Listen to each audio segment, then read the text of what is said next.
AI is really giving the control to the creators. You as a creator, you can now do so much more, and you can get so much further with your rough ideas before you come into the studio with a producer. For example, you could get a beat made by AI, you could rap on it, you could get all that stuff going, and then take that into the studio and be like, you know what, I'm not sure about this, but here's a direction for us to go into, which is, super useful. And now, I feel like the creative has just so much more power and so much more say, with leveraging AI than we ever did before.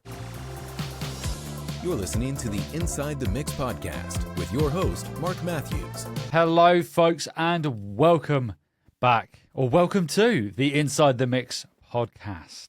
Today, I'm thrilled to be joined by platinum-selling, award-winning music producer and songwriter, David Lucius King. David's work has shaped countless tracks, and he's here to share some invaluable insights on music production, AI, and the future of music making. David, how are you today? Thank you for joining me. I'm doing very good, Mark. Thank you so much for having me. It's an absolute pleasure to be on the show here with you today. Fantastic stuff. Audience listening, we were just having a discussion off air about David's chain that he's using for the podcast today.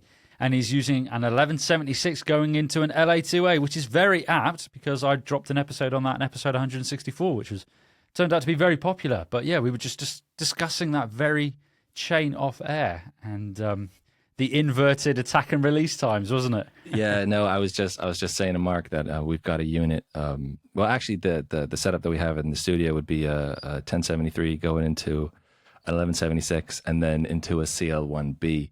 But it was only I think I had the 1176 for ages. It was the black one with the black face, and it was. The engineer came in and he was like, Dave, the attack and release times are inverted. And it was about a year in, I was like, oh my gosh, that makes so much sense. But yeah, I didn't know for the longest time. And then I found out and I was embarrassed. And now everybody knows.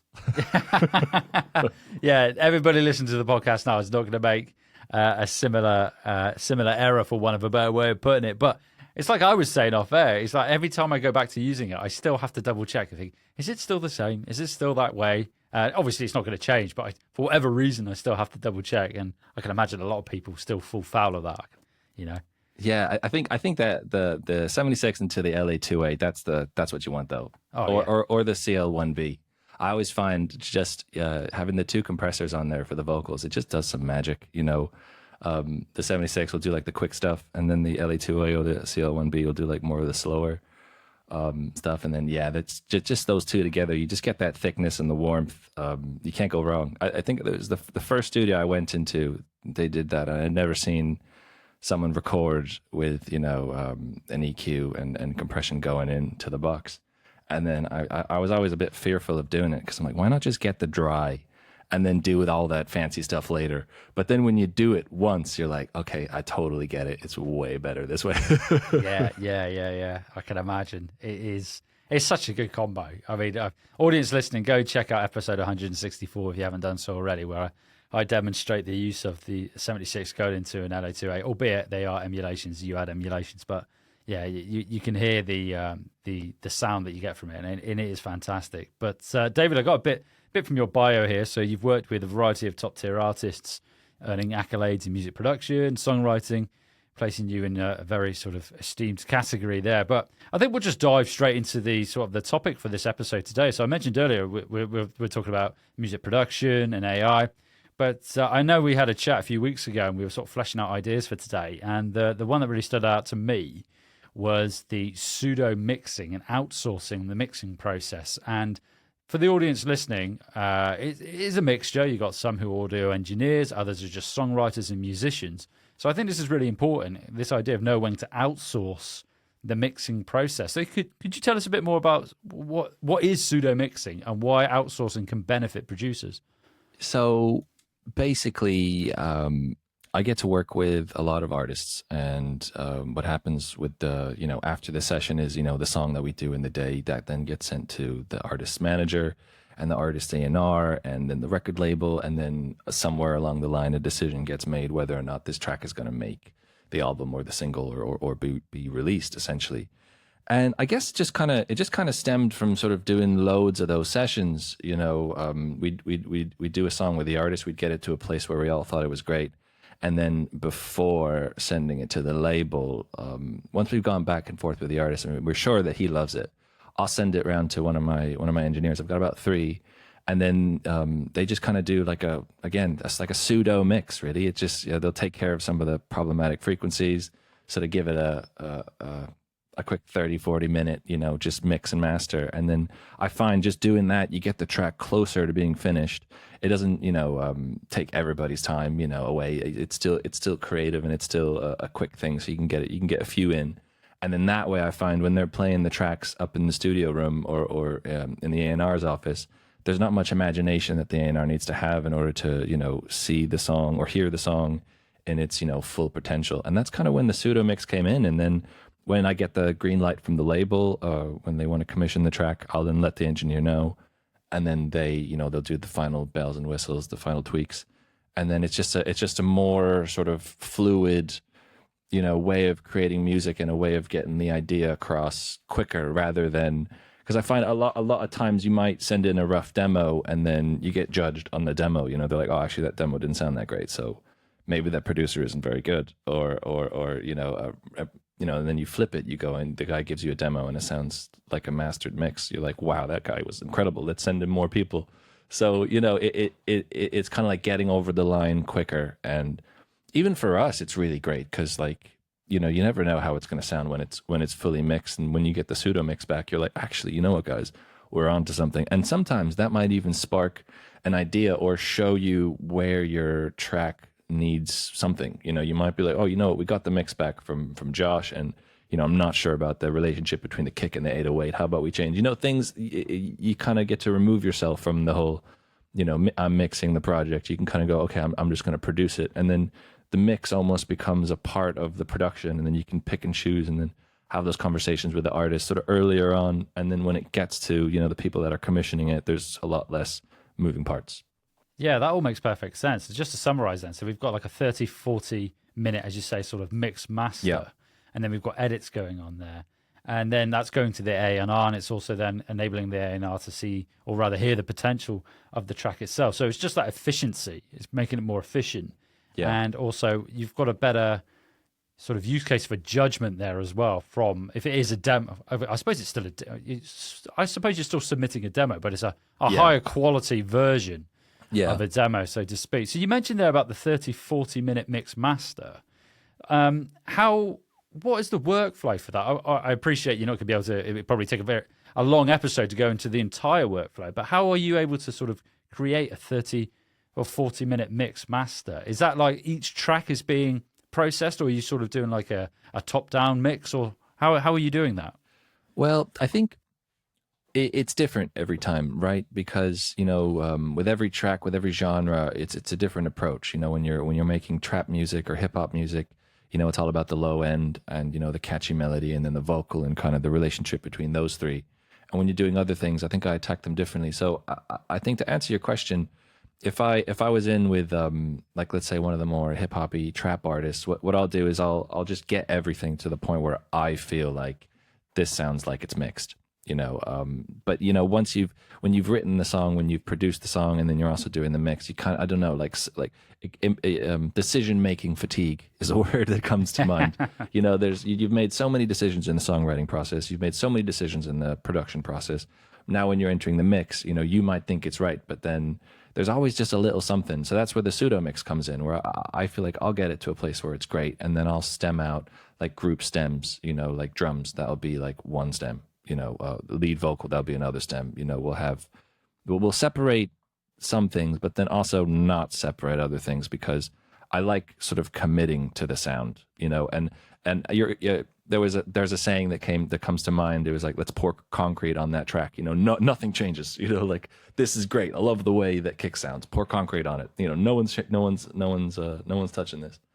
And you get the bits that you love, and then I'll send a note to the mixer, and normally it'll be like, hey man, just do your magic.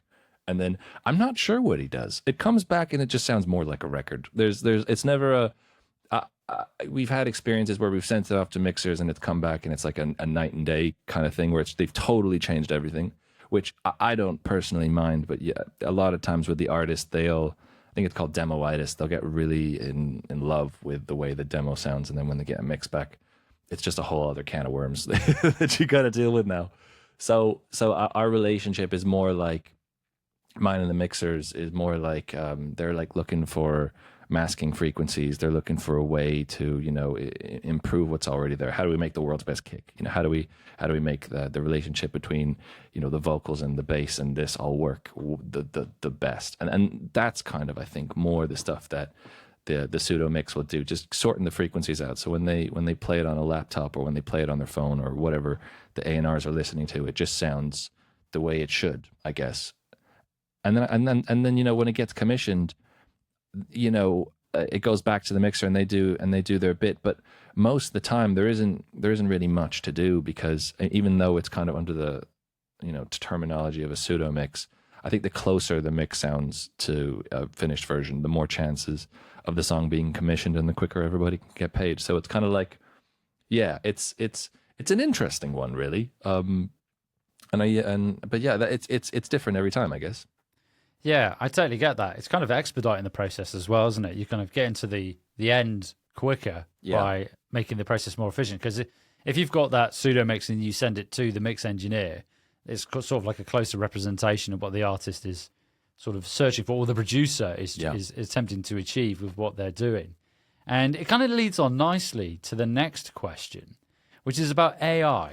And I know for the audience listening, I did a number of episodes earlier in 2024 with AI, and but we had a discussion when we caught up a couple of weeks ago about Spike Stent's Spike AI. So it kind of leads on nicely to, because you could think, if you're creating this pseudo mix, is there then a use case? Because I know you say you send it out to your engineers for them to create this pseudo mix, but is there now a use case for this, for example, Spike AI, to then do that for you? I'm not trying to rob anybody of a job here, any of your engineers of a job, but what are your thoughts on this sort of AI and the idea that you can now basically recreate a Spike Stent mix with your project? I think it's really interesting, and I think we're at a very pivotal kind of moment in music creation and music mixing, music mastering, the whole lot of it. I haven't personally used Spike's AI yet. I definitely will. I feel like that's going to be super dope. But yeah, it's an interesting one, right? Because on one hand, Spike Stent is probably one of the best mixers in the world, and he's incredible. And now you can have an AI version of him in your computer, and that AI version of Spike can mix your tracks for you. Again, we're kind of speaking about something we haven't used yet, because I haven't bought it, I haven't downloaded it. But if it does do what it says it does, I think, I don't know. It'd be hard to say I don't want to use it because I don't want to use AI. See, the thing about me is I love AI. I think it's so cool. I think the fact that we have like an Iron Man version of Jarvis, that we can just be like, yo, mix my track, he's like, yeah, no problem. That is the coolest thing. I feel like I'm living in the future. I'm Batman in my Batman car, and it speaks to me. That's the coolest thing ever. On that topic, like, I don't know what DAW the listeners might be using, but the DAW I use is Studio One, and they've got a new version out with AI integration that I installed like last week, and it's incredible. It's got AI stem separation, and I think the next stage of this AI integration in music will be, like a Logic built-in mix function or a Pro Tools built-in mix function, where you press a button, you select a genre, you find maybe even a mixer that you like, Spike Stent, for example, and you press mix. I think that is what we're heading towards, really. But the thing that I do want to say is, with the AI stuff, I don't think it's a replacement. I don't think they're going to replace mixers. I don't think that's the case, because there's so many intricate little decisions that need to be made based off of taste, right? And I think that's one thing AI can't do. AI doesn't have, good music taste, for example. They are just trained on an algorithm, whereas an engineer will be able to go, actually, do you know what? It should sound like this. Why? Because it feels right. And I think that's the bit that we can't replicate. And it's the same across with, songwriting and production with, AI. What's the app called? I think it's called Pseudo, where you type in, a certain lyrics or whatever, and it comes out with the song. I still think like you're gonna need a human at the end of the day to kind of put all the bits together. And I think AI is just kind of like a really smart assistant that kind of gets you to the finish line quicker or offers you suggestions along the way, And I think that's what it's turned into, which is, well, I think for the beginning bit, we were all very, very scared of what it's going to turn into. Who knows where it's going? But I think now we're a bit further in, and I think AI is just like, the discovery of the internet. When we discovered the internet, we thought it was a fast way to send emails, but it wasn't. There's so much more, and I think it's the same with AI, like, and especially in music. Yeah, I think it's a smart assistant that's here to help, really, and get you there quicker. But I can't wait to use the Spike Stent plugin. That sounds super lit. It does, doesn't it? I haven't used it either yet myself, but I mean, I'm going to try it. I think most people will, because I'm inquisitive, and like you, I love AI. I really like leveraging AI to make the creative process more efficient for me, and I use it a lot to sort of take care of those remedial tasks that I don't necessarily like to do, in particular outside of music as well, just in day-to-day life, like daily admin and various things like that. And it just helps. I think the way you described it there makes perfect sense, of like an assistant. Yeah. I think that's the way to see it. And one thing I think is really important with something like Spike Stents, with the Spike AI and other AI platforms as well, and I've said this on the podcast a few times, is you can, like you mentioned there, the future may hold that we can just pick a mix engineer and then it will craft a mix in their particular style, and then reverse engineer it, like try and work out, okay, well, why has it done that? Why have they done this to the low end? Why have they grouped this together? Why does that top end sound like that? And reverse it and try and figure out how they've put it together. But it's interesting there, you mentioned about Studio One and the stem separation, because I'm a Logic user and a Reaper user. So far as I'm aware, I don't think Reaper has any. I don't think it does. I mean, I could be wrong, but I use Logic more. But Logic's got the stem separation and the mastering feature as well, the AI assisted mastering in there as well. But I think the key is just to use it as an assistant. Like you mentioned, just make your life easier and see it that way. Yeah, stuff like there's a sample pack, or there's something that you've purchased and whatever, and you really love the kick in it, or you're like, oh, if only that didn't have that snare or whatever, stuff like that, super useful. Or we had a moment where I produced a track for this artist ages ago, like in 2015, long time ago, and then they were like, hey, still got the stems? It's just like, no, I don't. But we managed to find a WAV and then use the stem separator to sort of get sort of into the track, and then sort of recreating the bits that sort of felt a bit too weird. So stuff like that, incredible. Like I would have never been able to do that before. I'd have to completely recreate that track and start from scratch. But because of AI, I was able to, separate the bass, separate the kicks, separate the snares, separate the vocals from the track, get the guitars out of there. There's a few weird kind of things that happen when you stem separate, like there's like weird digital distortion-y sort of elements that it doesn't get 100% right. But even that, like I just keep thinking, like imagine update number 2 or update number 3, like it's going to be amazing, the things that we can do with AI. And it sounds like I work for Studio One now because I'm saying how great it is, but they've also, with the update, they had a splice integration, right? Yeah. So you can be working on a track and say it's in G major or whatever. You can drag like the guitar sample in your track into Splice and be like, hey, give me loops that work with this. And then it gives you loops that are in the same key, in the same time frame, that just seamlessly play alongside your track, which is another bit of sort of AI integration into, loop libraries, which is incredible. Like, before it would be this whole going outside the DAW, opening up Splice, getting things, checking out the loops if they work or not. And now it's fully integrated, which is kind of what I'm getting at. I think AI is here to just make our job so easy that eventually artists just don't need us anymore. Yeah, that Studio One integration sounds amazing. So, because I use Splice myself, and Great I use stuff. Logic, it's fantastic, isn't it? I've only recently started using it again because I hit a bit of a creative bump, and I needed a bit of inspiration.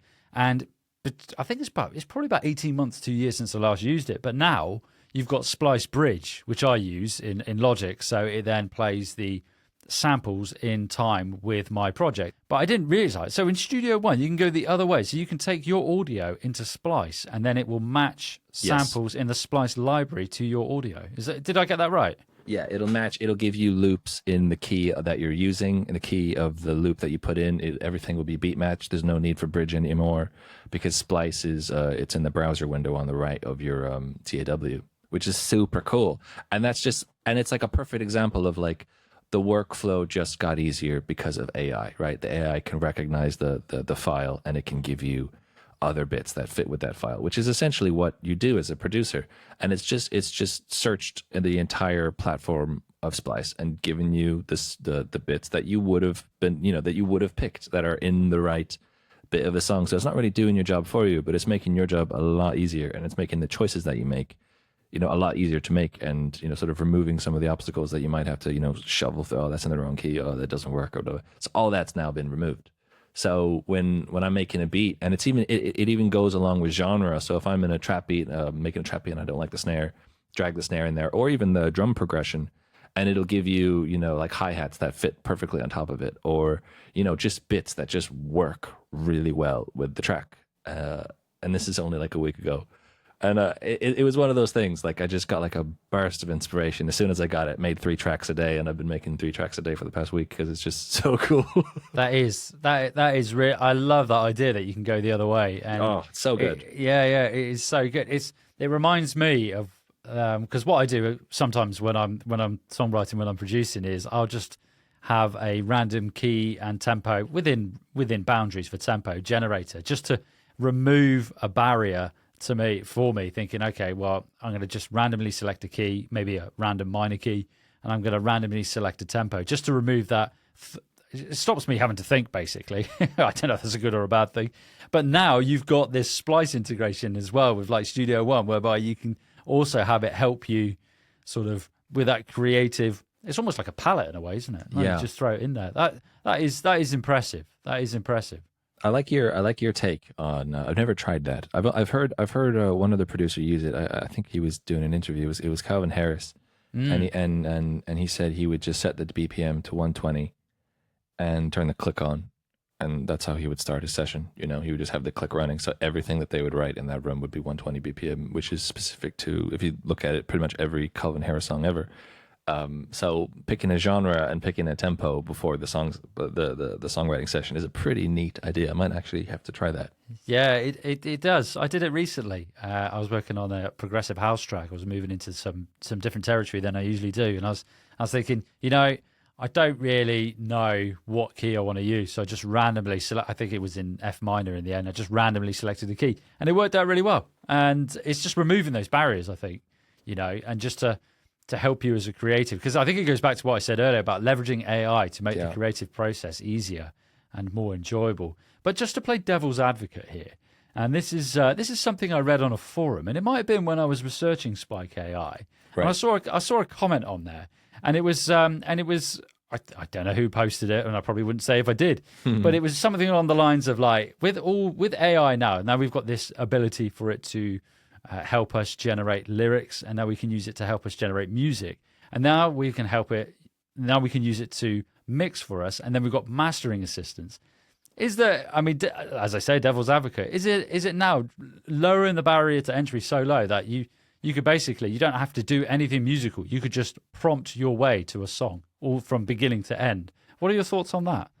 Well, I think it's like anything now with AI. You can prompt your way into AI generating a photo for you, for example. That photo's probably not going to hang next to the Mona Lisa, but it might, and it's the same kind of thing with music. I feel you could absolutely, and there are people that do it.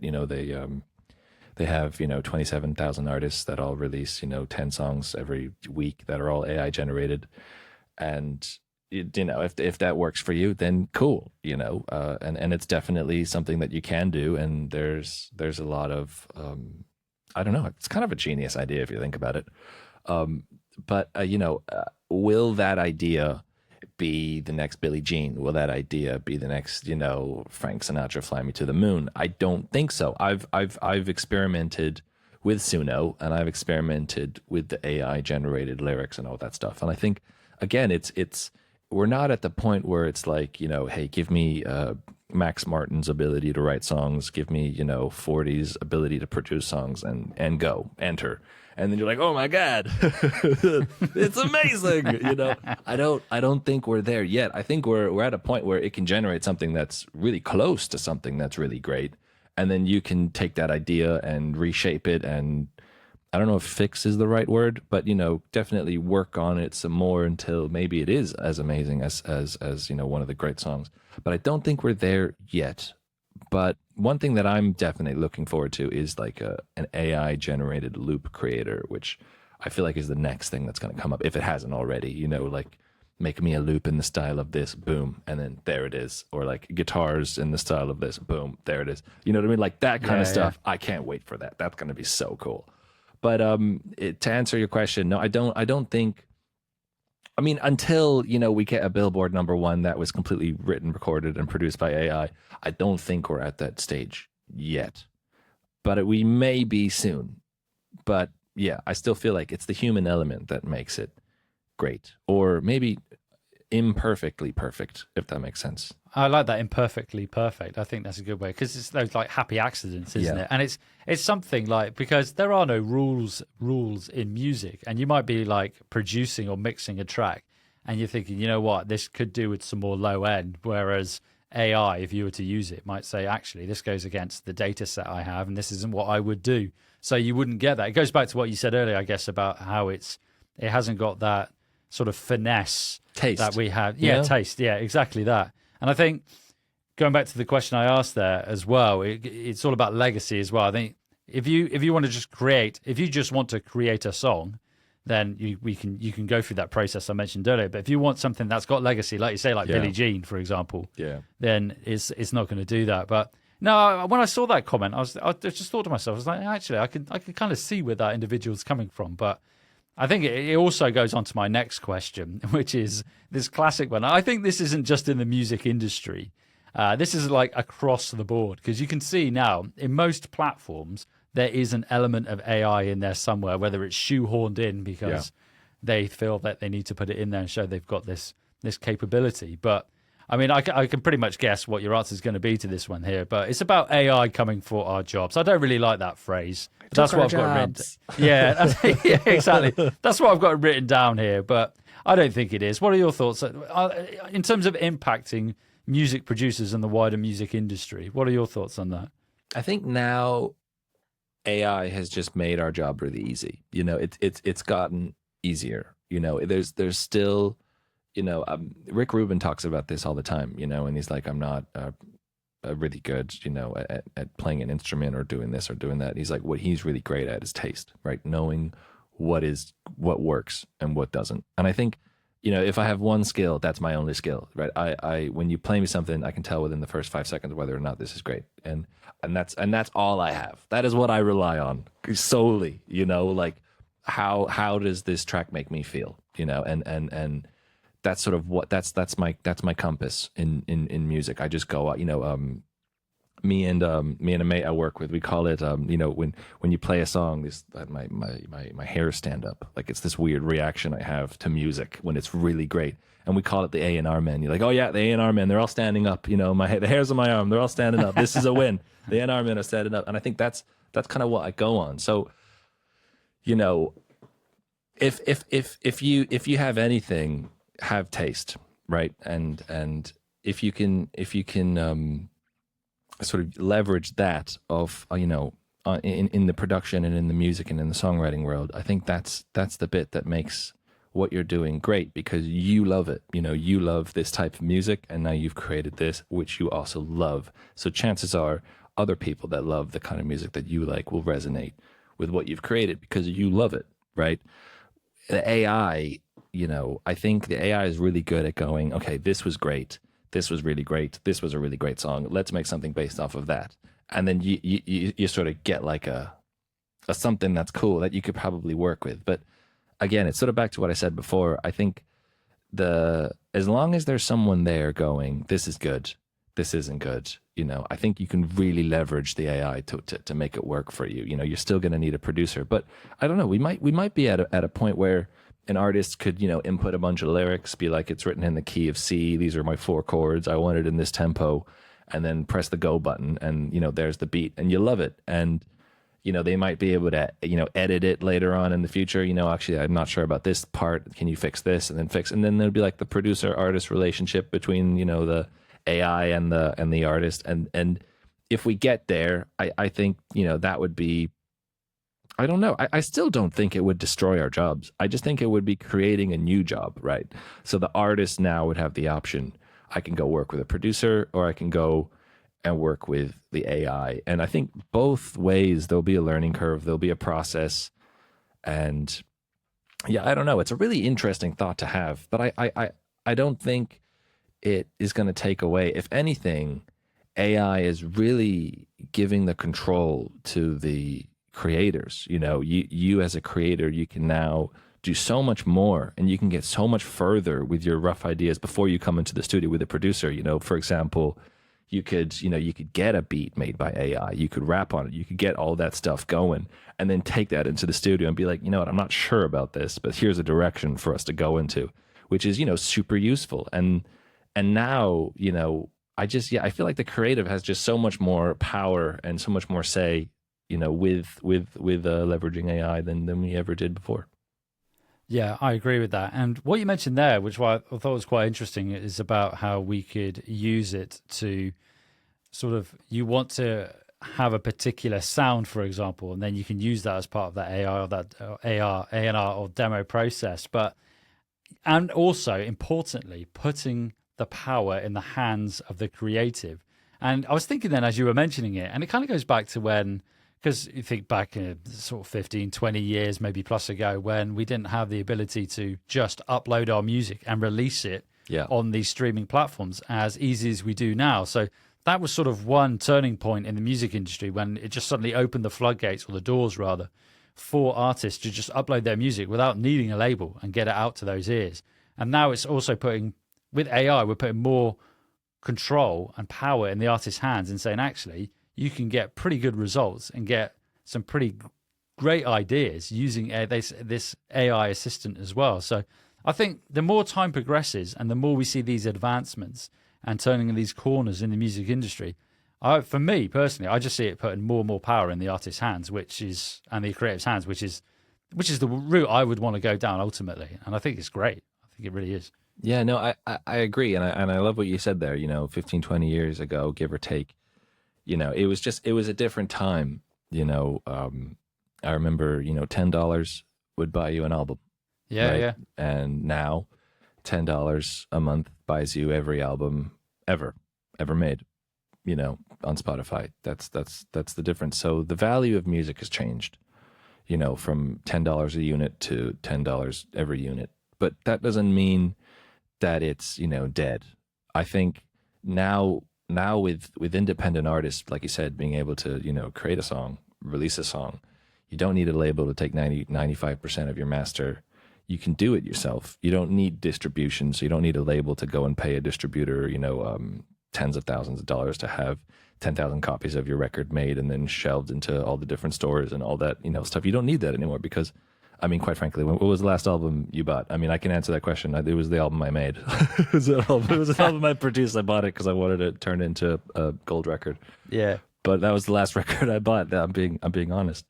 I couldn't tell you what mine was. I think it was, wow, it's going to be, I don't know if it was 10 years ago. It was a very long time ago. Long time ago. And I think the artist it was either, because I'm a metalhead, it was either the Black Dahlia Murder or it was a band called Silosis. It was either one of those. It was one of those two artists, because I know I would have bought their album. But and then obviously I've fully lent into the streaming platforms.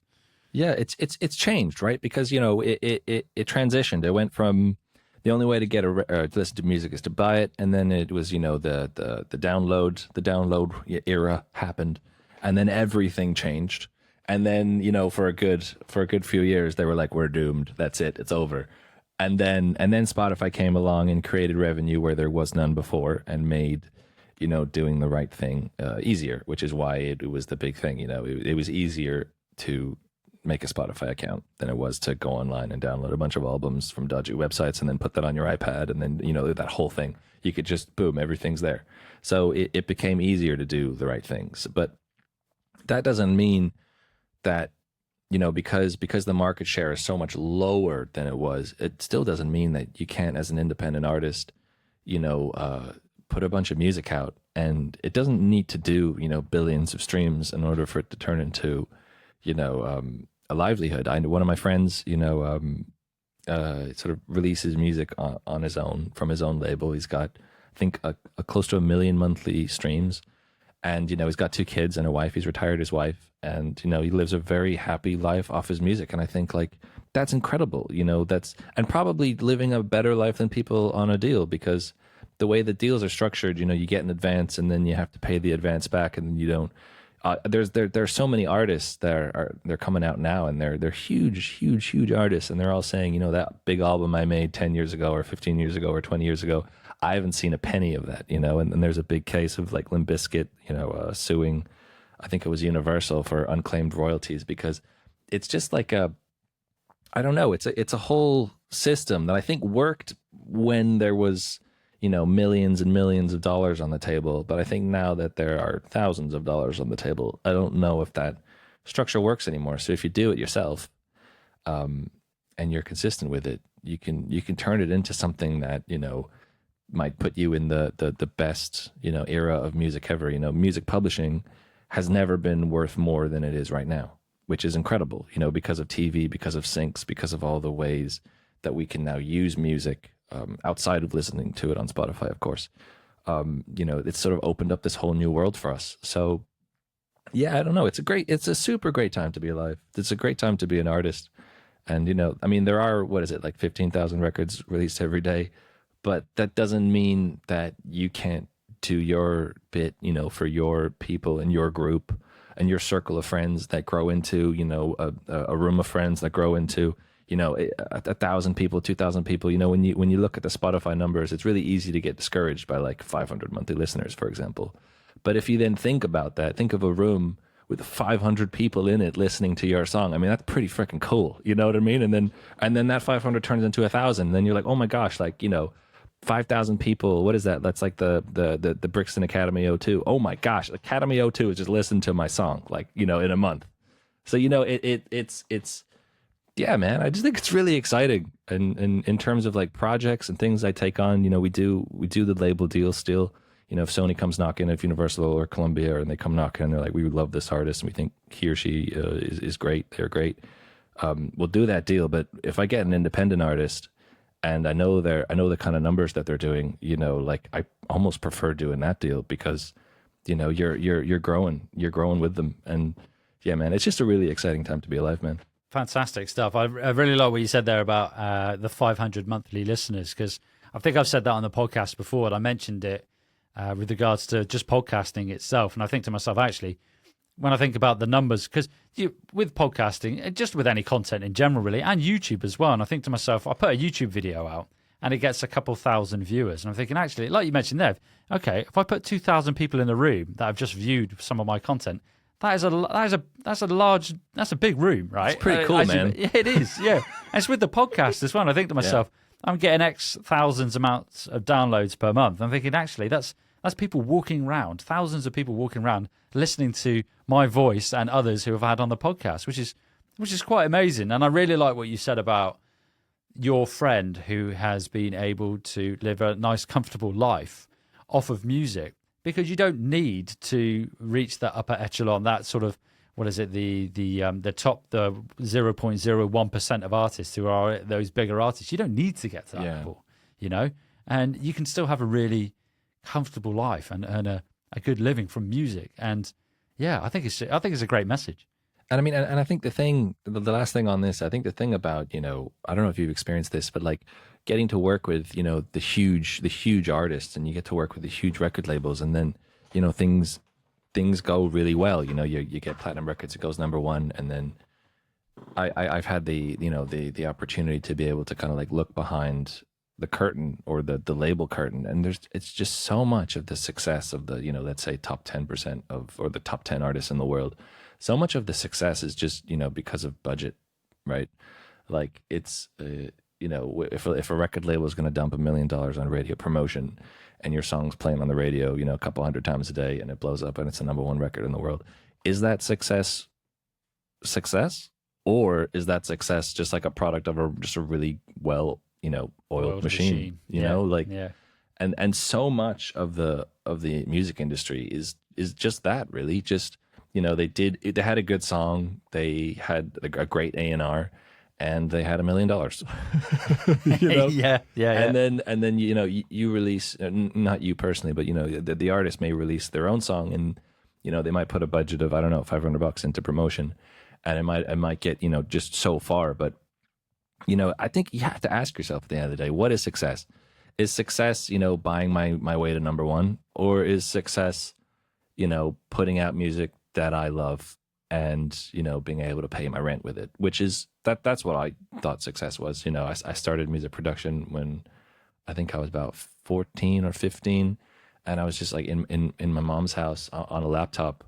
And I remember thinking, I was like, if I could just pay my rent with this stuff, yeah. I know that's when I'll just be happy. And then I was able to. And I think that's success in its own. Just being able to do what you love and pay bills with it. I wholeheartedly agree. And this kind of segues on nicely to the final part here, Dave, because I'm well aware we're approaching the end of our chat here, and I do find that these things fly by. So you mentioned there about success and doing music as your livelihood, as it were. So I'm an independent artist. Tell our audience a bit about what it is you do, and maybe where they could find you online and learn more about what you do as well. I'm a music producer and a songwriter, and I believe in, writing songs that are true to you, or true to the artist, or true to something, that are about something that's really meaningful. I think the biggest song I've done to date, and I sound like a big-headed person when I say this, but I did actually just have to check it, because I got an email from a publisher that asked me, she's like, what's your biggest song? And I was like, I don't know. Let me find out what streams it was. And it was 43 million streams on Spotify. It's a song called Run Through Walls. I wrote it with the script. And it was a few weeks after my dad had passed away. And then I got this big, it was about 2018, got this big job. And it was like, hey, the script heard some of your stuff, and they'd love a session. And it was like, it was a really tough day to go to work. It was only a few weeks after my dad passed away, and then I showed up to the session, and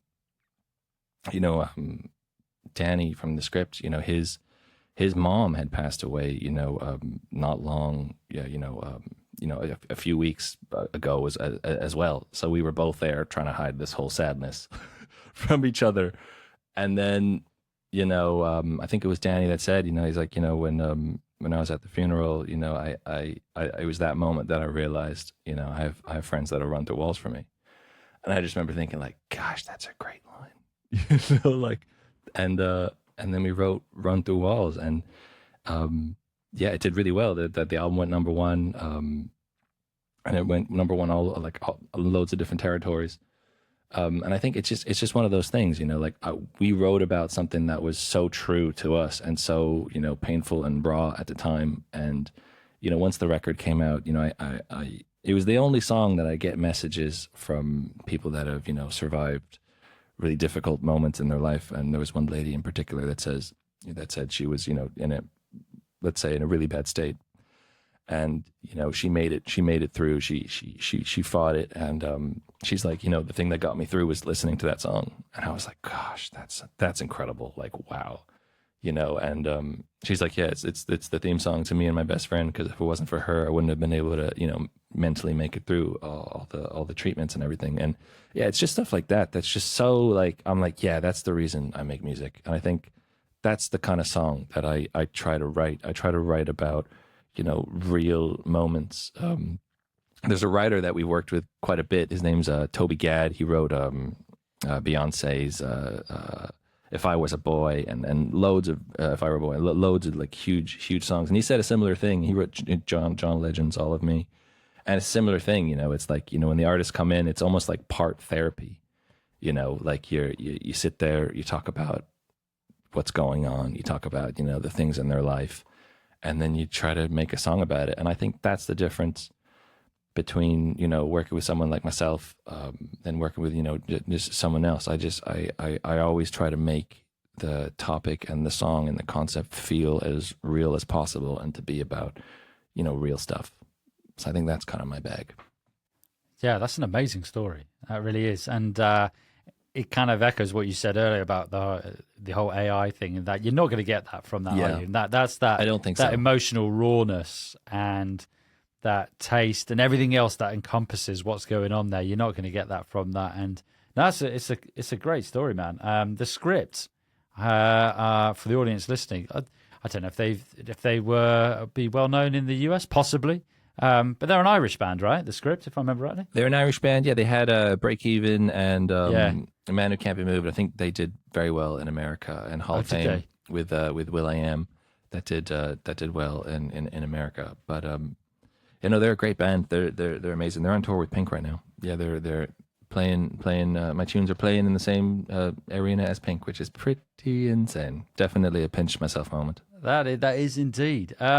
So, David, where can our audience find you online? Where's the best place to find out more about what you're up to? Well, my OnlyFans. I'm just kidding. That'd be a first for the podcast. Yeah. Well, actually, on that topic, I was talking to an A&R about the concept of OnlyFans and how if it didn't have such a stigma attached to it, it'd be a really great tool for musicians and producers. Like if you could just subscribe to, let's say, yourself and your own OnlyFans account, which just sounds hilarious.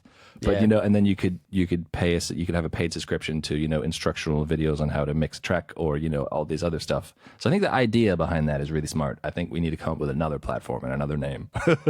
Yeah. It's kind of like Patreon in a way, wouldn't it? I haven't experienced that yet, but it sounds like it's the same thing. But yeah, I think there's definitely something in there in terms of music that. But yeah, to answer your question, sorry, I have ADHD. Okay, no worries. I bounce all over the place.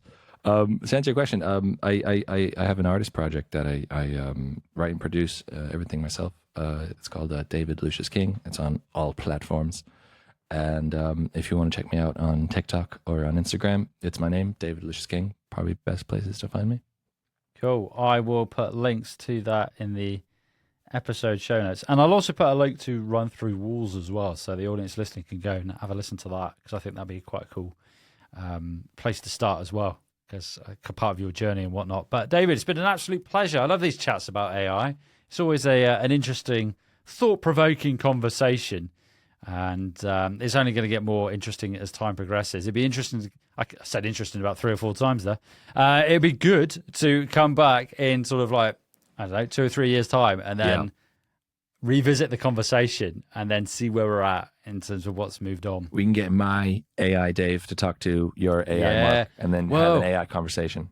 You say that. Now, this platform that I use, and I've recently come back to interviews after a break over the summer, and you can now, I'm guessing it's using what I've recorded so far, right? But I can put in text, and then it will create pre and post and mid-roll content for me with my voice. I haven't tried it out yet. Wow. So I'm going to try it out and see what it sounds like. But I'm assuming it will use the audio it's captured of my voice and then use that to generate mid and pre and post-roll content, as I say. So that's so cool. 3 years' time, I might not even need to sit here in the microphone. I will, to be fair. It'll be automated. Yeah. It's not going to get the subtle nuances of the rubbish I talk half the time. So, then again, it might. You never know. Just like I'm doing right now. But David, it's been an absolute pleasure. Thank you, sir. And I will catch up with you soon. Folks, before you go, I want to hear from you. I want to know your favorite episode of the Inside the Mix podcast. Alternatively, you could just review this episode. Click the SpeakPipe link in the episode description, and you can record an audio message detailing your favorite episode and why, and also give yourself a shout out. All you need is your mobile phone. You don't need a SpeakPipe account. You don't need to download an app. It's just like sending me an audio message via WhatsApp or whatever messaging platform you use. As soon as I get your audio, you will be entered in that month's draw to win a Starbucks coffee voucher. And if you don't like coffee, just give it to someone else and pretend that you bought it for them. All you need to do is click that SpeakPipe link and send me an audio message reviewing this episode or a previous episode and give yourself a shout out.